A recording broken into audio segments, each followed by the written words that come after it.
오늘 말씀의 제목은 인생의 빈 공간을 채우라. 인생의 빈 공간을 채우라 라는 제목으로 주의 말씀의 은혜 나누겠습니다. 사랑하는 여러분, 우리가 인생을 살다 보면 간혹 잘 살고 있는데도 불구하고 내 삶에 뭔가 한 구석이 부족한 것 같다, 한 구석이 비어있는 것 같다라는 그런 생각이 들 때가 있지 않습니까? 많은 것을 가졌는데, 그리고 나름대로 해보고 싶은 것을 다 해봤는데 부족함 없이 살고 바쁘게 열심히 살았는데, 그럼에도 불구하고 무언가 인생에 큰 공허함이라는 거대한 그림자를 만나는 때가 있습니다. 우리는 때로 돈만 잘 벌면 인생이 잘 굴러갈 것 같고, 그래도 건강하기만 하면 행복한 인생을 살 수 있을 것 같고, 그래도 자식 새끼 하나 잘 키워놓는 것으로 내 인생의 자부심을 느끼면서 만족함으로 살아갈 수 있을 것이라 생각하지만, 잠시 잠깐의 만족과 잠시 잠깐의 쾌락과 잠시 잠깐의 기쁨이 있을지언정 그러한 순간들이 지나가며 어김없이 인생의 공백을 마주하게 됩니다. 무언가 인생이 꽉 차 있는 것이 아니라 어디한가 비어 있는 인생의 공백감, 그러한 것을 살다 보면 분명히 마주하는 때가 오게 됩니다. 왜냐하면 성경에서 모든 것을 인생에 다 누려본 전도서의 기자도 이렇게 말하죠. 그 인생의 끝에 가서 헛되고 헛되며 모든 것이 헛되도다. 해볼 만한 거 다 해보고 이룰 만한 것을 다 이루었는데, 그렇게 인생을 살아봤는데 돌이켜보니 인생이라는 것이 참 헛되고 모든 것이 헛되도다. 무언가 인생이 채워지지 않는 빈 공간, 공허함, 인생의 공허함을 처절하게 느낀 것이죠. 그렇다면 그러한 인생의 공허함을 느끼는 이유가 무엇일까요? 이 질문의 답은 의외로 아주 간단합니다. 예를 들어 이런 것이죠. 우리가 밥을 먹습니다. 아주 맛있는 밥, 최고의 진주성찬을 먹었습니다. 그러나 우리가 시간이 지나 한 끼, 두 끼가 지나가면 또다시 배고픔을 느낍니다. 아무리 맛있는 것을 많이 먹고 잠깐 배부름을 느끼고 충족감을 느끼고 만족감을 느꼈을지언정 조금의 시간만 지나가 한 끼만 지나가고 두 끼만 지나가면 다시 배가 고파서 밥을 먹어야만 살아갈 수 있는 것이 바로 우리들입니다. 결국 이 땅에서 우리가 물질의 만족으로는 완전한 충족감을 느낄 수 없는 존재라는 것입니다. 인간과의 관계도 마찬가지입니다. 서로가 사랑하고 행복하고 가까울 때는 좋습니다. 너 좋고 나 좋고 행복합니다. 그러나 그 관계가 영원하지는 못합니다. 언젠가 한 사람이 상처를 주기도 하는 거고요, 아픔을 주기도 하는 거고요, 찌르기도 하는 거고요, 그러다 그 관계가 깨지기도 하는 것이죠. 결국 우리가 이 땅에서 어떤 존재하는 물질로서 완전한 충족을 느낀다라는 것은 불가능한 일이라는 거죠. 결국 다시 외로움을 느끼고, 다시 공허함을 느끼고, 다시 허무함을 느끼는 것을 반복하며 살아가는 것이 우리들의 인생입니다. 그런데 우리가 느끼는 이 채워지지 않는 공백이라는 것은 결국 영적 공허함 때문에 일어나는 현상입니다. 우리 모든 인간들은 하나님 아니면 충족될 수 없는 존재로 지음을 받았습니다. 사랑하는 여러분, 여러분의 공허함을 하나님만이 채우실 수 있는 줄 믿습니다. 여러분의 인생의 허무함을 하나님이 채워줄 수 있는 줄 믿으시기 바랍니다. 여러분, 우리 안에 놓여진 인생의 빈자리, 그 영적 공허함은 하나님만 채우실 수 있는 겁니다. 아주 유명한 신학자 어거스틴은 자신의 책 고백록에서 이에 관하여 이렇게 이야기합니다. 하나님께서는 우리 인간을 하나님을 향하도록 만드셨으므로 우리의 마음은 하나님 안에서 쉼을 얻기 전까지는 평안함이 없다. 결국에 우리 인생의 빈 공간, 그 영적 허전함, 그 영적 무기력함은 하나님을 만날 때만, 하나님을 만나야만 해결되는 문제라는 것이죠. 사랑하는 여러분, 여러분의 인생의 그 빈자리가 하나님으로 채워지시기를 축복합니다. 예수님으로 채워지시기를 축복합니다. 예수님을 만나고 하나님을 만나고 이제는 여러분의 인생의 헛헛함과 허무함이 하나님의 은혜와 기쁨으로 채워지는 은혜가 오늘 이 저녁 회복될 줄로 믿습니다. 그래서 우리는 우리 인생의 공백 속에 깊은 목마름을 하나님에게 나아가서 해결을 받고 그분 안에 쉼이 있다라는 것을 바라보고 살아야 하는 것이죠. 그 원리를 깨달아야만 인생의 허무함의 문제가 해결될 수 있는 것입니다. 그러나 사실 우리가 하나님이라는 존재를 함부로 부르거나 마음대로 우리가 외치거나 부르면 하나님이 오시는 그런 존재가 아닙니다. 하나님께서는 하나님 스스로를 어떤 존재인지를 명하시기를 우리가 앞서 공부했듯이 출애굽기 3장 14절에서 15절을 보면 나는 스스로 있는 자다라고 우리에게 알려주셨습니다. 나는 스스로 있는 자다, 곧 야훼 하나님이다. 야훼, 여호와 야훼다라는 말을 했죠. 그래서 10계명 중에 제 3계명에 이르면 그 이름을 망령되이 일컫지 말라. 그 하나님의 존재가 얼마나 절대적인 권한과 초월적인 권한을 가지고 계신 유일한 분이심을 이미 우리에게 알려주셨습니다. 따라서 우리가 하나님의 이름을 함부로 부르고 가볍게 부르고 막 부를 수 있는 존재가 아니라는 것이죠. 이러한 성경의 맥락 속에서 유대인들은 그러한 신앙을 받아들여 랍비들은 그래서 이러한 부분에 있어서 이 히브리 이 문헌에 보면 야훼라는 기록이 나올 때 그것을 야훼라고 말하지 않고 아도나이로 바꾸어 이렇게 이야기를 합니다. 주님, 그러니까 함부로 야훼 이런 이름을 부를 수 없다. 여호와의 이름을 망령되이, 여호와의 이름을 함부로 부르는 것은 옳지 않다. 따라서 야훼라는 이런 단어가 나오면 야훼가 아니라 아도나이 또는 하셈, 그 이름, 절대로 야훼라는 이름을 함부로 부르지 않았죠. 그리고 후기 랍비 문헌에 가보면 그 야훼라는 이름을 함부로 부를 경우에는 이런 이 내세에 가서 내세의 그 세계에서 배제된다라는 주장까지 이렇게 나올 정도로 강력하게 이런 것을 규제했습니다. 좀 과한 주장이죠. 네, 과한 주장입니다. 그러나 그만큼 하나님의 이름을 함부로 쉽게 부를 수 없다는 그 정신만큼은 성경에서 하나님이 자신을 어떤 존재인지를 드러내고 있는 것에 대한 것을 명확하게 인지하고 있는 우리가 분명히 본받아야 할 점이라고 말할 수 있겠습니다. 그래서 오늘날의 랍비들이 아직까지도 야훼를 야훼라 부르지 않고 아돈나이 또는 하셈 이렇게 부르죠. 오늘 우리가 함께 읽은 본문도 마찬가지입니다. 오늘 본문을 이렇게 보면 하나님께서 특별히 언약궤를 이렇게 만들면서 하나님이 만나 주시겠다라고 약속을 하죠. 어디서 만나 주시겠다고 약속하십니까? 20절에 보면 속죄소 위에서 내가 만나 주겠다, 드러나겠다, 내가 만나 줄게, 이렇게 약속을 하십니다.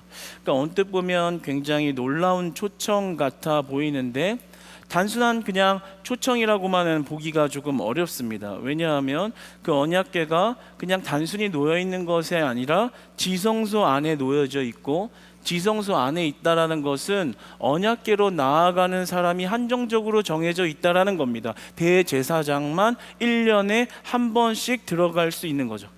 그러니까 아무나 그냥 야훼 하면서 들어가면 하나님을 막 만날 수 있는 게 아니라 하나님이 지정하신 대제사장만 1년에 한 번 겨우 들어가는. 그러니까 여기서 하나님이 얼마나 인간과의 관계에 있어서 얼마나 절대적인 거룩성과 권위를 가지고 계신 분인가, 함부로 만날 수 있는 존재가 아니라는 것을 드러내 주시는 거예요. 그런데 조금 아이러니한 부분이 만나 주시겠다라고 하면 솔직히 시원하게 만나주시지. 그럼 만나주겠다는 말을 해놓고 이렇게 어렵게 못 만나게 왜 이렇게 하실까? 심지어 그 약속을 어기고 대제사장이 아닌데 그 지성소로 들어가면 그냥 그 자리에서 사망을 하게 되는 이런 엄격한 기준을 왜 이렇게 적용하시는 걸까? 우리는 여기서 하나님의 절대적인 권위와 초월성을 보게 되지만 또 동시에 우리를 만나고 싶어하는 하나님의 내재성을 동시에 보게 됩니다. 그러니까 이 두 속성은 충돌되어지는 거죠. 영적인 긴장감을 마련해줘요. 하나님은 함부로 나아갈 수 없는 분이다. 그러나 하나님이 우리를 만나고 싶어한다.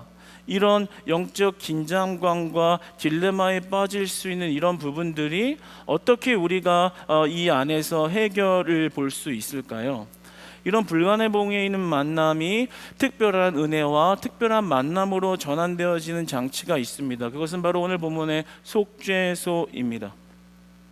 이 속죄소를 이제 번역하면 은혜의 자리가 되는 거죠. 자비의 자리가 되는 거죠. 함부로 나아갈 수 없지만 그 율법 위를 덮고 있는 그 속죄소가 하나님께로 나아갈 수 있는 은혜의 영역이라는 것을 말하고 있습니다. 히브리어로 카포렛이라는 말은 덮다, 가리우다라는 의미를 가지고 있습니다. 그러니까 속죄소는 우리의 모든 죄와 그리고 연약함을 덮어주시는 기능을 한다는 거예요. 하나님을 만났을 때는 우리의 죄 때문에 죽어 마땅한데 그 존재를 보는 것만으로도 죽어야 하는데 그것이 아니라 그 속죄소로 인하여 죄의 사함의 자리에서 은혜를 받아 용서를 받아 하나님께로 나아갈 수 있게 된다라는 것입니다. 이것이 오늘날 신약을 지나 오늘날을 살아가고 있는 우리에게는 예수 그리스도를 예표하고 있는 것입니다. 하나님께 함부로 나아갈 수 없지만 진정한 핏값을 치르신 그 예수 그리스도의 은혜로 우리는 하나님을 만나 배울 수 있고 야훼 여호와 하나님을 우리의 믿음을 다해서 부를 수 있는 은혜가 주어진 줄로 믿습니다. 이에 히브리서 9장 11절로 12절은 우리를 향하여 이렇게 선포합니다. 우리 함께 앞에 말씀 보며 같이 한번 읽어보겠습니다. 시작. 그리스도께서는 장래의 좋은 일에 대제사장으로 오사 손으로 짓지 아니한 것 곧 이 창조에 속하지 아니한 더 크고 온전한 장막으로 말미암아 염소와 송아지의 피로 하지 아니하고 오직 자기의 피로 영원한 속죄를 이루사 단번에 성소에 들어가셨느니라. 아멘, 아멘. 여러분, 우리의 속죄소는 예수 그리스도인 줄 믿습니다. 여러분, 이 사실이 우리의 날마다 매일의 은혜가 되기를 원합니다. 오늘 장면의 한 장면만 더 이렇게 살펴보면 오늘 두 그룹의 이 천사가 나오지 않습니까? 그런데 사실 이 그룹의 천사라는 것은 창세기서 3장을 24절 쪽을 살펴보면 원래는 죄인이 하나님께 나아가지 못하도록 중간에서 막는 역할을 하는 것이 이 천사들이었습니다. 그런데 오늘은 어떤 모습을 하고 있나요? 속죄소를 향해서 그것을 굽어 보면서 서로를 마주하고 있는 역할을 하죠. 예전에는 하나님께 나아가지 못하도록 인간을 중재시키는 역할을 하던 천사가 속죄소 앞에서 서로를 마주보면서 인간이 나아갈 수 있도록 그런 중간자 역할을 하고 있는 겁니다. 이게 무엇을 의미하는 거예요? 우리의 하나님의 진노와 심판이 예수 그리스도라는 속죄소로 인하여 우리가 하나님께 나아갈 수 있는 존재가 되었다라는 것이요. 그것이 보혈의 은혜인 것입니다. 우리 한 절만 더 살펴보겠습니다. 히브리서 10장 19절로 22절을 같이 한번 읽어보겠습니다. 시작. 그러므로 형제들아 우리가 예수의 피를 힘입어 성소에 들어갈 담력을 얻었나니 그 길은 우리를 위하여 휘장 가운데로 열어놓으신 새로운 살 길이요 휘장은 곧 그의 육체니라. 또 하나님의 집 다스리는 큰 제사장이 계심에 우리가 마음의 뿌림을 받아 악한 양심으로부터 벗어나고 몸은 맑은 물로 씻음을 받았으니 참 마음과 온전한 믿음으로 하나님께 나아가자. 참 마음과 온전한 믿음으로 하나님께 나아가자. 그러므로 형제들아 우리가 예수의 피를 힘입어 성소에 들어갈 담력을 얻었나니. 사랑하는 여러분, 이 예수님을 만나야 될 줄 믿습니다. 우리 인생의 핵심 키는 바로 이 예수님께 소망이 있는 것입니다. 사랑하는 여러분, 그냥 교회를 왔다 갔다 하는 것이 아니라, 의무적으로 예배하는 것이 아니라 예수님을 만나는 예배를 드리시고, 예수님을 만나는 기도를 드리시고, 예수님을 만나는 찬양을 올려드리시길 축복합니다. 우리 인생의 깊은 공허함을 완전히 메울 수 있는, 우리의 인생의 허전함을 완전히 채울 수 있는 것은 예수 그리스도밖에 없다라고 이야기하시는 거예요. 그런데 이것이 어떤 이런 허상적인, 우리가 도무지 짐작할 수 없는, 실체 없는 이야기를 하는 것이 아니라 참 마음과 온전한 믿음으로 하나님께 나아갈 수 있게 하신 실제적인 접근이라고 성경은 말씀합니다. 따라서 우리가 예수님께 소망을 두고, 정말 예수님이 내 인생의 모든 문제를 해결하시고 채우실 수 있는 분이라는 믿음 가지고 나아가는 자들에게는 그 인생의 빈 공간, 인생의 영적 허무함, 인생의 헛헛함을 우리 예수님을 통해서 채우신다라고 말씀하여 주시는 것입니다. 우리는 율법의 의로움 가운데 나아갈 수 없습니다. 오늘도 그 안에 있는 율법의 의로움에 나아갈 수 없다는 이야기를 하는 거예요. 부족하다는 이야기죠. 말씀을 들어도 실패할 수 있다는 이야기죠.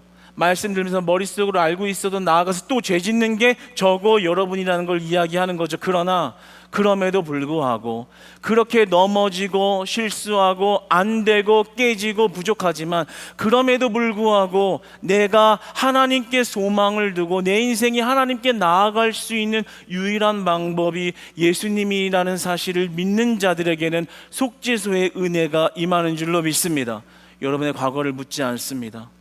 여러분의 부족한 현실을 탓하지 않습니다. 그러나 예수님으로 변화되기를 소망하시고 예수님으로 변화될 수 있다는 은혜를 우리에게 주시는 거예요.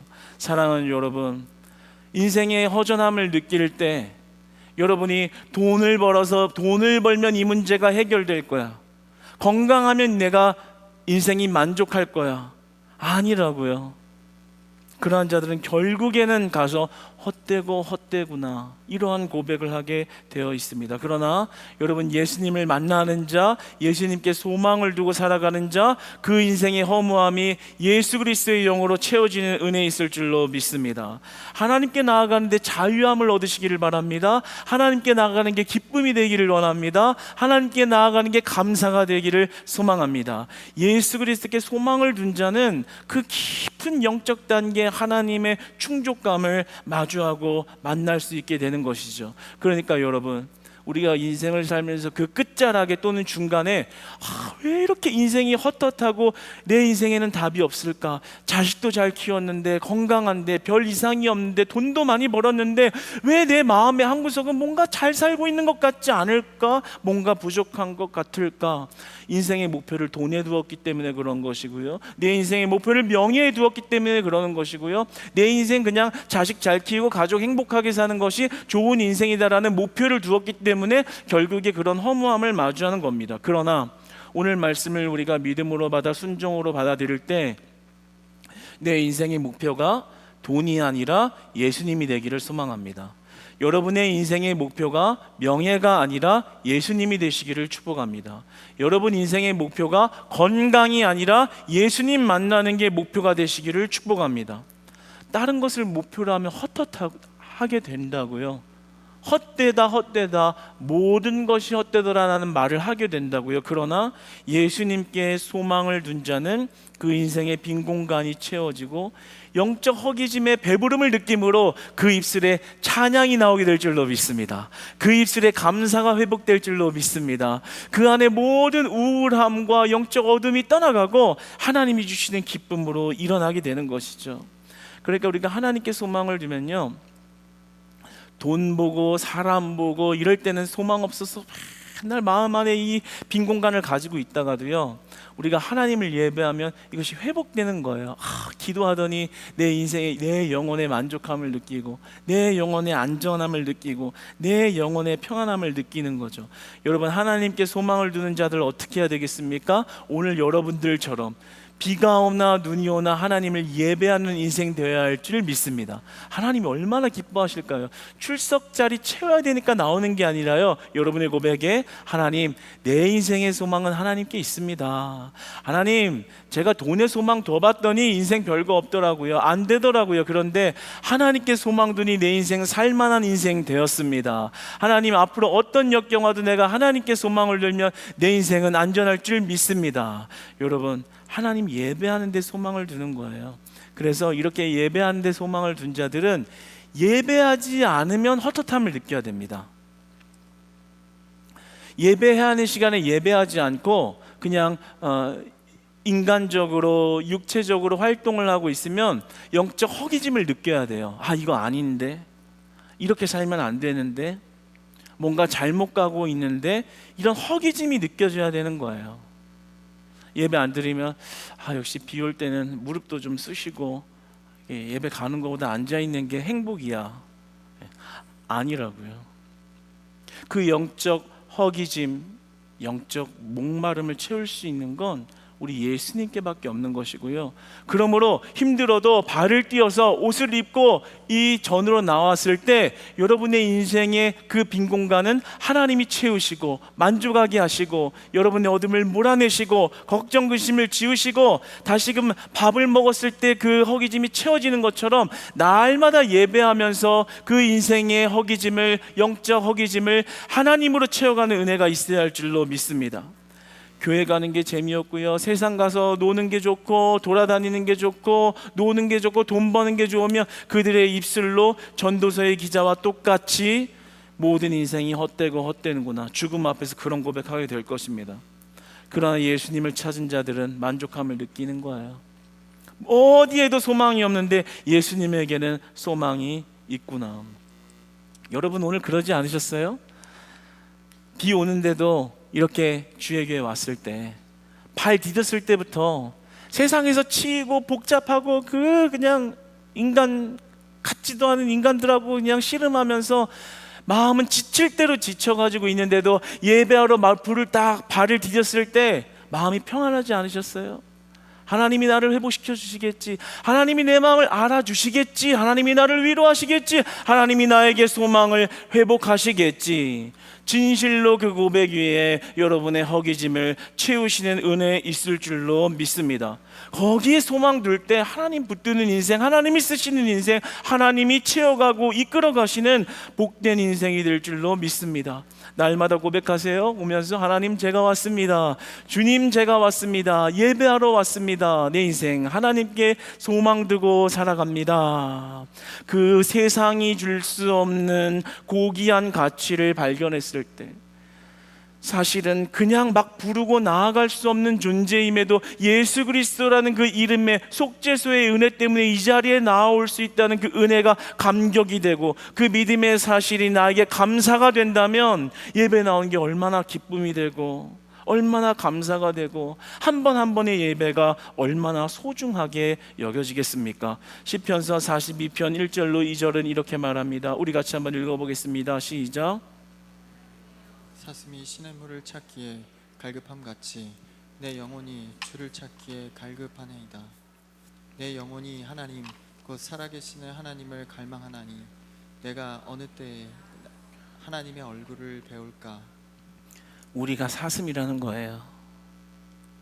예배드리기 지나가서 영적인 그런 차오름이 또 소진되고 나면 또 목마름을 느껴서 이 목마름과 인생의 빈 공간을 하나님이 채워주셔야지만 내 인생이 다시 살아납니다 라는 고백을 하면서 사슴이 물을 찾아 헤매이듯이 하나님께로 나아오는, 그러면 또 하나님이 그곳에 생수를 부으시고 다시 살아갈 수 있는 소망을 주시고 세상에서는 절대로 느낄 수 없는 기쁨을 주시고 세상에서는 누구도 나에게 주지 못했던 평안함을 주시고 다시 살아갈 수 있는 힘을 우리 하나님이 주시는 줄로 믿습니다.